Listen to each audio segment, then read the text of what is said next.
I guess the question is, what happens now? Right? Once you have recognised the state of Palestine, if there is no better access for Gazans to humanitarian aid, to food, to water, to energy, to all the stuff that we are watching those dreadful scenes daily.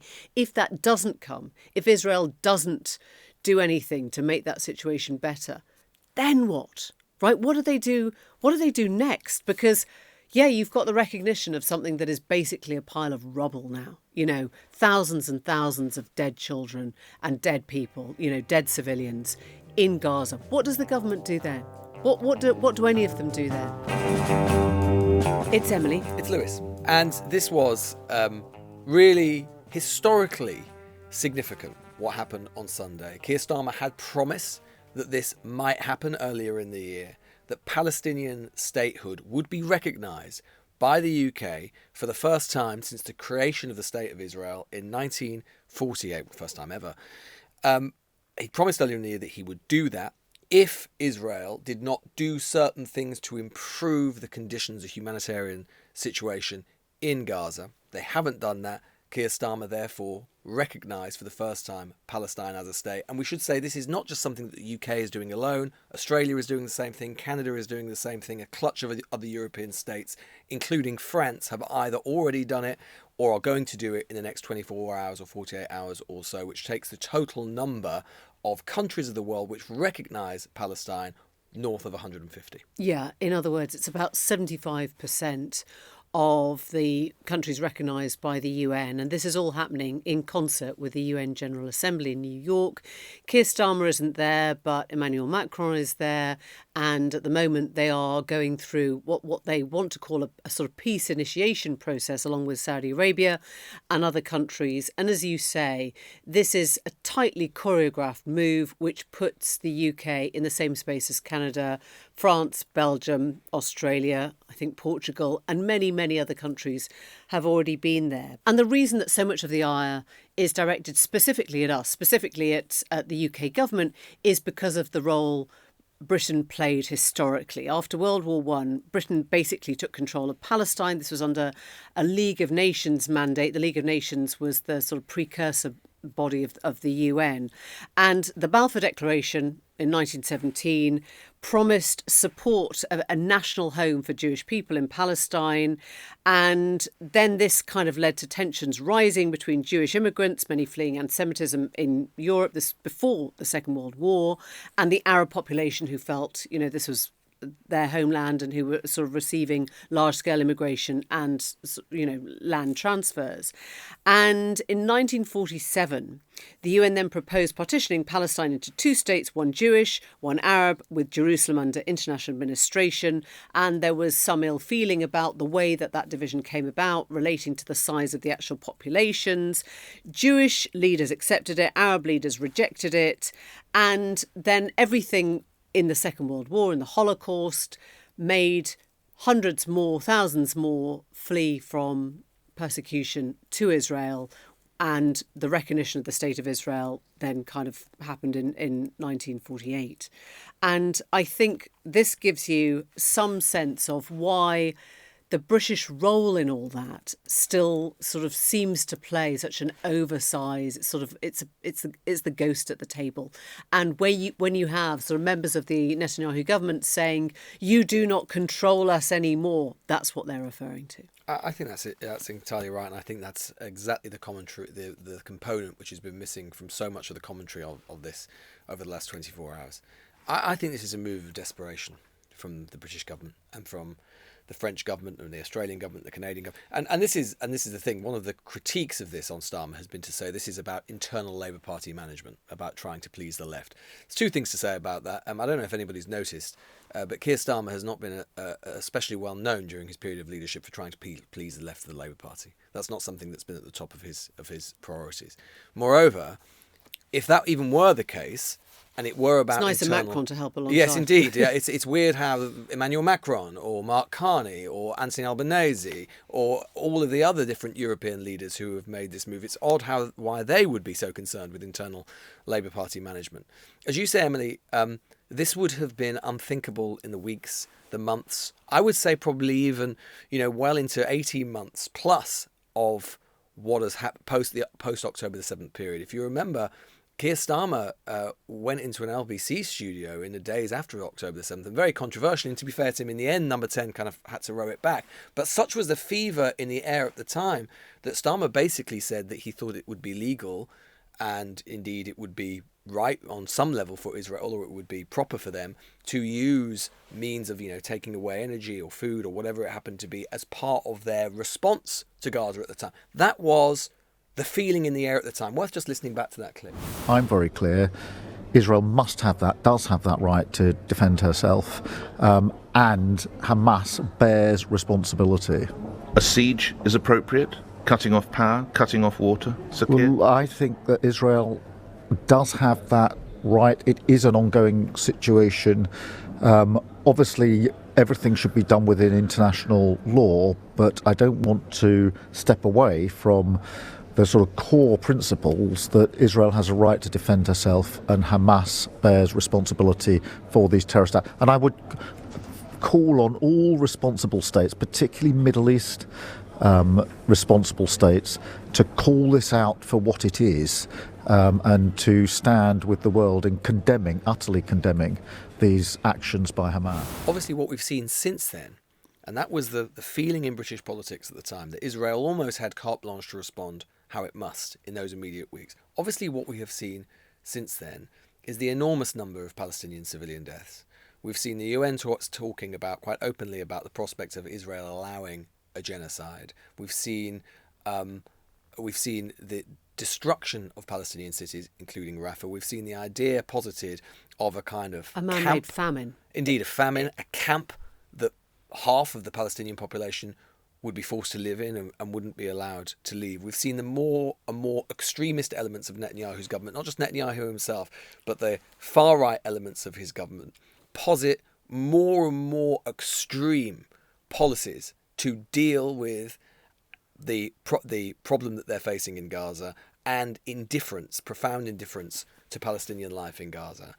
And indeed, what have we seen as part of the response to this, which kind of vindicates and proves Starmer's point and Macron's point and the rest of them, which is the response to this hasn't been, well, let's talk about this, more sorrow than in anger, we can't understand why you've done this. Basically, what the Israeli government have said is that they're going to press ahead or posit the idea they may try and annex the West Bank or large parts of the West Bank, something that Israeli governments in the past would not have done. So, in a way... And just before we came on air, I was like, what is this word annex? What does it really mean? I mean, annex, just to kind of cut through, it means to seize it, essentially, yes. To take over a part that is considered the de facto sort of home of the Palestinian people east of Jerusalem. Which they're already basically doing in Gaza. Right. So this is the point.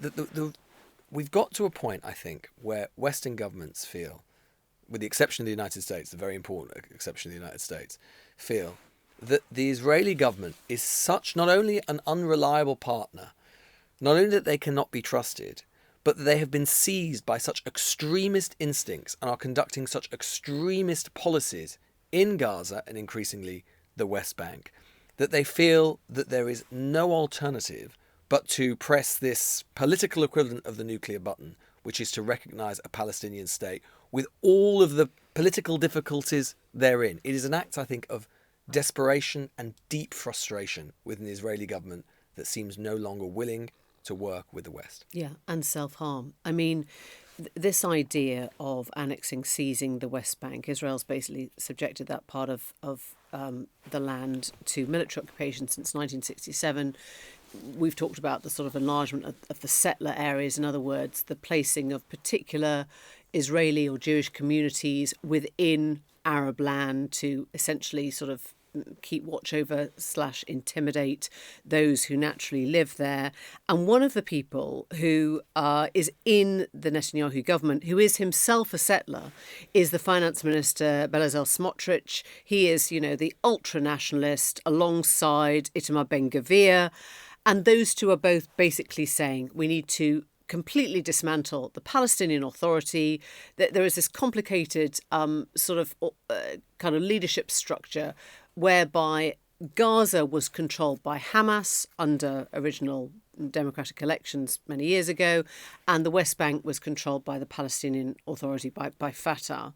And what you've got now is the ultra-nationalists inside Netanyahu's government saying we need to basically take over the West Bank as well as what's going on in Gaza.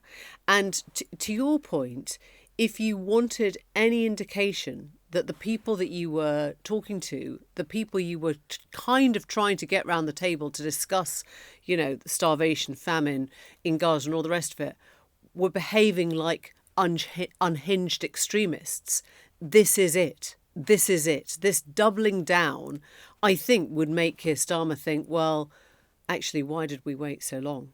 Because what he has dragged out of them is this idea now that there was never going to be a Palestinian state and that the West Bank was never really going to have its independence or its kind of legitimacy.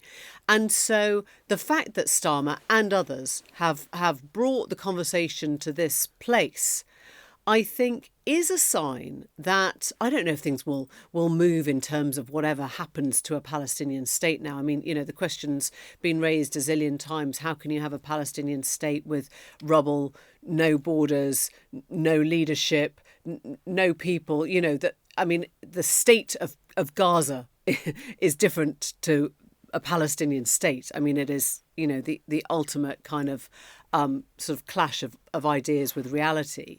But I think what you're looking at now is almost like the pulling out of what was really in the Netanyahu government's mind. And I don't think this is representative of all Israeli people. And I don't think it's representative of, all hostage families, many of whom have actually said that the actions of Netanyahu and his government have made things much, much harder for the hostages over the last 2 years, that he could have put them at the centre of everything he did. When you heard Keir Starmer, talking about what would have to happen next, he was talking about retrieving hostages, retrieving hundreds of people who had been taken forcibly against their will into Gaza after the horrendous massacre of October the 7th. He was talking about those attempts to retrieve them and get them back.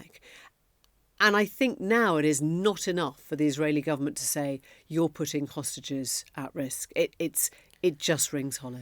And I mean, we should say, Benjamin Netanyahu has responded extremely explicitly about these things. I mean, he said because there's this weird paradox at the moment where the British government and other European governments and other governments around the world are saying, well, we're recognising the Palestinian state because we still believe in a two-state solution, and in order to have a two-state solution, you have to have two states. It's sort of just logically inherent.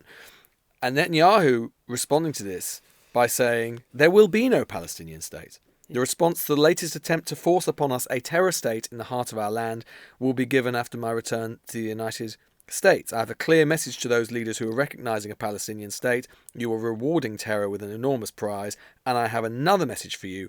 It's not going to happen. So Netanyahu, to his credit, I suppose, is being completely straightforward and clear. Under his government, this is never going to happen. And so there's this weird juxtaposition where Starmer and others are going around the world still talking about it when the Israeli government, with Trump's backing, is saying, no way, over our dead bodies. I mean, to put it in context, the position of the Israeli government has been that if Hamas is allowed to continue in any shape or form, and I think Hamas actually, to them, equals the Palestinian people. In their mind, they have aligned Hamas with, the vast majority of Palestinians, which most people don't do, then they believe that is an existential threat to Israel. In other words, they're saying, as soon as you recognise a Palestinian state, you're basically calling for the end of Israel.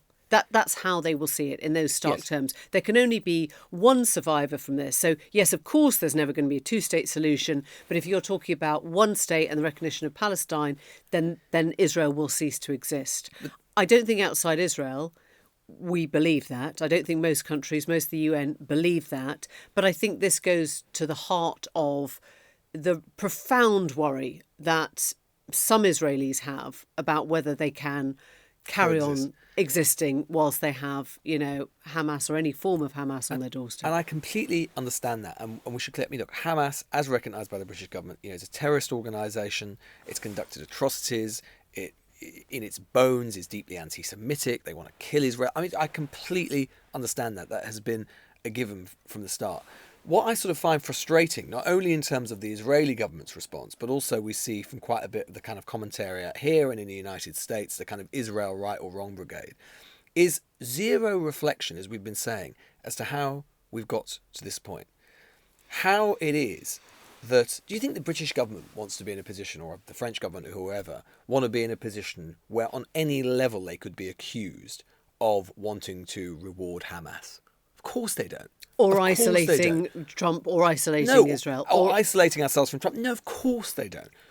What's happened is they've been backed into a corner. What's happened is that the Israeli government under Netanyahu has completely exhausted all of the massive goodwill or was nearly exhausted, much of the goodwill that existed around the world, including in this country, after the horrific attacks of October the 7th. And what Netanyahu and his supporters in this country and elsewhere, basically, their basic position is to the British government, the French government, and whoever it is, their basic position is we should be allowed to do whatever we like under our own terms and our own rules in Gaza and elsewhere.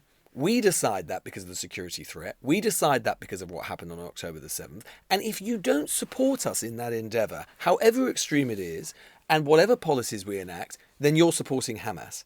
That is nonsense. And it is a ridiculous and actually in many ways outrageous position. But it is nonetheless the position that we're hearing, not just from the Israeli government, but I mean, if we talk about some of the international reaction as well.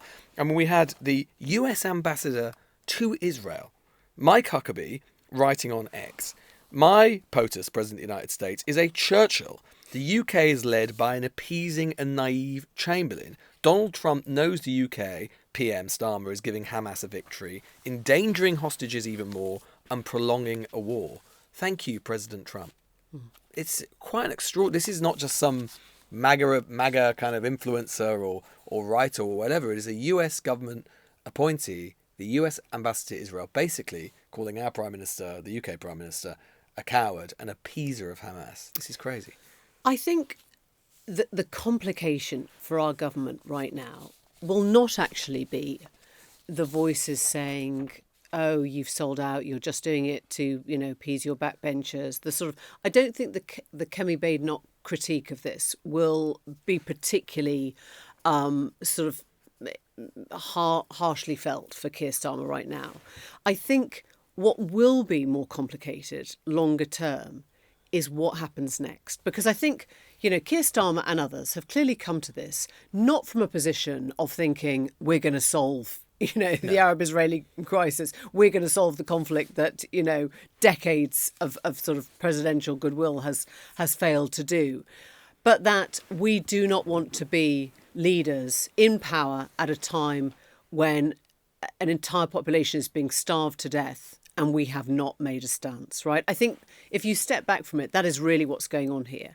They are acting because they do not want to be the people who turned a blind eye to what is going on. And so in a way, as you say, it comes from, it's a cry for help. It's a shout of desperation. And everything that the Israeli government has done so far, I think has been very helpful to them because it has made their point better than they could ever make it themselves.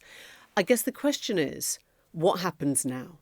Right, once you have recognised the state of Palestine, if there is no better access for Gazans to humanitarian aid, to food, to water, to energy, to all the stuff that we are watching those dreadful scenes daily, if that doesn't come, if Israel doesn't do anything to make that situation better, then what? Right? What do they do? What do they do next? Because you've got the recognition of something that is basically a pile of rubble now. Thousands and thousands of dead children and dead people, dead civilians in Gaza. What does the government do then? What do any of them do then? Well, I suppose the sort of there will be people who start to talk about even more extreme policy action. So you could start talking about, sanctions or trade embargoes or whatever it happens to be. We've done that. The only thing we haven't done is sanctions on the country itself. I mean, rather than particular individuals. I mean, I don't really see us getting that way, withdrawing any limited military assistance we still offer. I mean, I think what is certainly true to say is that I don't think there has been a time when relations between the UK and Israeli governments have been lower. And that hostility is now just in the most open arena. Not only what Netanyahu has said, the Israeli Defense Minister Yoav Gallant tweeting last night that there never will be a Palestinian state. Starmer, he says, not atting Keir Starmer on X, not calling him Keir Starmer or the British Prime Minister. He just says Starmer. The British mandate ended 77 years ago. You should focus on the Islamist surge in the UK, not in Israel. And that last bit is not only obviously pretty disrespectful to a leader of an allied government, but also that last bit is very revealing as well, because it shows the extent to which Israel does occupy, and Israeli politicians, and Netanyahu in particular, they do occupy not just a kind of place in our politics, which is unusual, but so many of these figures are, how can I put it, they're quite central in the kind of MAGA online right universe as well. Netanyahu very much is, the fact he's talking about Islamist surge there, that's a kind of, it hard could come right straight online. out of your last week's rally. Totally. It's an online hard right talking point about the UK, all of that sort of stuff. And that is why Israel partly attracts such devotion from so many figures on the kind of online right as well, because it is sort of at the heart of that political world. And Netanyahu is as well, because he's always hanging out with sort of MAGA and Fox and all this sort of stuff. To take that a step further, Gideon Saar, who's Israel's foreign minister, has revealed that he actually held conversations with both Kemi Badenoch and Nigel Farage. Yeah.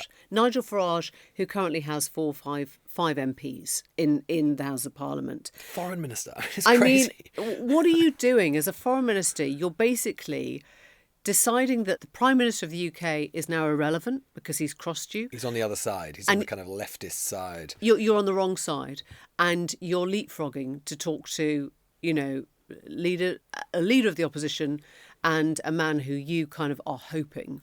You're watching the polls and you're thinking he'll become the next Prime Minister. I mean, he said of his phone call with the Tory leader, with Kemi Badenoch, he emphasised the moral severity and diplomatic error in the British government's decision to recognise a Palestinian state. We know we have more friends in the UK. We know how to distinguish between the English people and the English government. I don't know why we've suddenly gone down to English and England, but there you go. This idea that, I mean, I'll tell you what it reminds me of a tiny bit. Do you remember when Netanyahu went on the airwaves to talk to the people of Iran? Do you remember he said, we're going to bomb your government, not you, but we're going to bomb your government. And sorry about any of the collateral to Tehran and the buildings and the deaths, but this is a message to your government, not to you. I mean, there is something so extraordinary about saying we're now talking over the heads of, like, Keir Starmer is not the Shah. Keir Starmer is not the Ayatollah. Keir Starmer is a democratically elected Prime Minister, but he now is considered unrepresentative of anyone, and so we're going to talk to Nigel Farage instead. It's sort of geopolitics as part of the culture war, and that is why they're talking to Farage, because they see him as on their side. I mean, the truth, of course, is, it's, as you say, Emily, is that with all this, is that, I mean, Yvette Cooper is now, this is obviously going to be a big theme of UNGA, the UN General Assembly, and Yvette Cooper is now basically having to urge the Israeli government not to use this as a pretext to, as we say, annex either parts to invade more of the country. of the West Bank. But of course, the truth is that this was always going to be an important and historic, given you've already outlined the history, an historic act of symbolism for the British government, which has been so. I mean, Palestine has kind of been, and the recognition of Palestine has been a kind of ghost of British foreign policy for kind of a century. And so it is big and it is symbolic, and that's why it's stinging in Israel so much. That's why they're talking about Britain much more than they're talking about all of these other countries. I mean, the irony, sorry to come in, but the irony is, I guess, the chance for peace between Israel and Palestine was never closer than under the Clinton, during the Clinton years, the sort of the Oslo Accords. And, well, actually what happened was it was the killing of Yitzhak Rabin by somebody on the far right. Yeah, I mean, this kind of goes back to the Smotrich Ben Gvir lot again. It was somebody on the far right nationalist side of the party that killed Yitzhak Rabin at a point where they actually thought peace might be made. And so that was basically the end of what would have been, I think, the most fruitful time for relations between Arabs and Israelis kind of almost ever. And it has taken us to get to this, the opposite of a sort of rapprochement. It is literally rock bottom that has brought out the recognition of Palestine. Yeah, and it will be symbolic, and it will be a lot. It will mean a lot to many people and it will horrify many others. The truth, of course, is in practical terms, not least because there isn't much of a state of Palestine to recognise now, not least because we are so far away from a two-state solution that having a state to recognise as part of that process is almost immaterial. And most of all because, despite the fact that this is a trend which has been growing across the West and the wider world, the place where it is apparently completely immovable is the United States. We saw that last week when Trump and Starmer were at Chequers, and as Trump himself said, one of the only points of difference between them is this Gaza situation. Trump was asked point blank about it. He was very, very clear. He basically echoed exactly what Netanyahu said. He talks about Hamas. He says October the 7th was terrorism. Why would you recognise a state like that? It doesn't look like it's exploding as a point of contention between the UK and US governments at the moment, but the point is bigger than that, which is the only government which would actually affect policy change on anything Israel does will be the Trump administration. And right now, the Trump administration is still saying full steam ahead. Do whatever you need to do. Yeah, America being one of the few countries that Netanyahu can actually set foot in without being arrested under the ICC, because America's not a signatory of it. In that private moment on his dying day, we find everything we need to know about who Charlie Kirk truly was. He was a missionary with a noble spirit and a great, great purpose. He did not hate his opponents. He wanted the best for them. That's where I disagreed with Charlie. I hate my opponent, and I don't want the best for them. I'm sorry. I am sorry, Erica. But now Erica can talk to me and the whole group, and maybe they can convince me that that's not right, but I can't stand my opponent. Just the leader of the free world there telling you he hates his opponents. That was the last bit of the Charlie Kirk Memorial, 63,000 people in essentially a stadium in Arizona. And we heard from the great and the good of the MAGA crowd, culminating in that speech from the president. I mean, kind of maybe half joking. He sort of talked about Charlie Kirk looking down on him from heaven and saying, that's not what I wanted, don't demonise people. But essentially the message from Trump is no different 10 days on from the message we had on the first night that he learned of Charlie Kirk's death, which is that the radical left were to blame for this, a network of terrorism on the left, Antifa, were to blame for this. And those are people he hates. He's not the president of the United States of America. He's the president of Red America, in his own words. Yeah, and he repeated his commitment to go after, to punish left-wing groups, far-left groups, Antifa, whatever it happens to be, that he holds responsible for Charlie Kirk's death and also for what his administration believes and says is a unique problem with political violence and the glamorization of political violence and the acceptance of political violence, which they say only exists on the left, despite all of the statistical evidence to the contrary, and frankly the rhetorical evidence to the contrary that we even heard occasionally at Kirk's own funeral. And I think in a way the sort of different speeches that we heard, and clearly it was an extraordinary event. I mean, Trump was right about one thing when he said that Kirk is bigger now than ever before, he's eternal. I think that is completely right, at least in the sense of his place within the MAGA movement. He has been. I mean, Trump explicitly referred to Kirk as a martyr, and I think there is no doubt with the tenor of that event, which was deeply, not only deeply political, but deeply Christian, deeply evangelical, like Kirk himself, there is no doubt that he is a martyred figure, a kind of Joan of Arc kind of figure for the MAGA movement now, and he will be a sort of patron saint for them. Well, Tucker Carlson went one step further than martyr. Let's just hear his speech at the same event. Ultimately, he was a Christian evangelist, and it actually reminds me of my favorite story ever.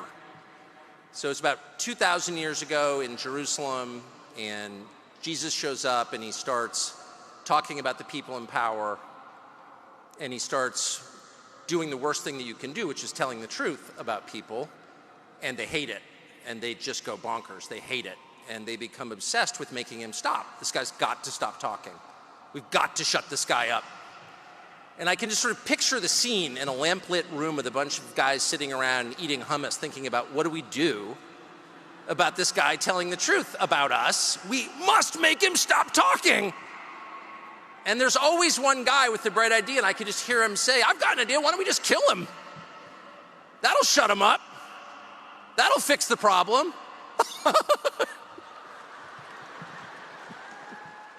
That maniacal laugh at the end of Tucker's very own parable, where I don't think it is stretching it to say he's trying to compare Charlie Kirk to Jesus, right? I mean, is that right? Is that what you heard? Because he is describing people who didn't understand the importance of Jesus Christ's message and thought they could just kill it by killing him.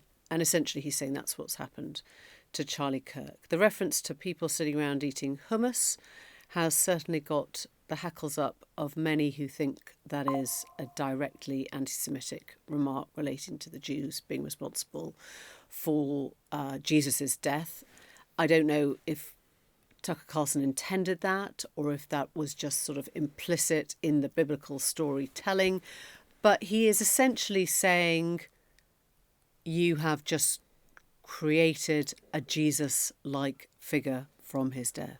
I do think that the invocations, either implicit or occasionally explicit, of the story of Christ were pretty obvious throughout the entire thing, and the sort of comparison of, at the very least, or drawing a kind of parallel between Christ's life and Christ being murdered for what he said, and Kirk the same. I think they were pretty obvious. I mean, not least as well from Erica Kirk, who, Charlie Kirk's wife. I mean, goodness knows, the last week or so that she must have had, appalling, the pain that she talked about, very moving. But she herself sort of made that invocation, or at least implicitly did so, when she said, my husband Charlie, he wanted to save young men, just like the one who took his life. And then said, on the cross, our Saviour said, Father, forgive him, for they know not what they do. That young man, I forgive him, which was obviously a very, very powerful moment. But in a way, I thought the kind of the contradictions of the MAGA movement, or the fact that the MAGA movement, on one level, they responded to that, and it was quite moving, and seeing all of these people sort of cheer that and that idea of forgiveness.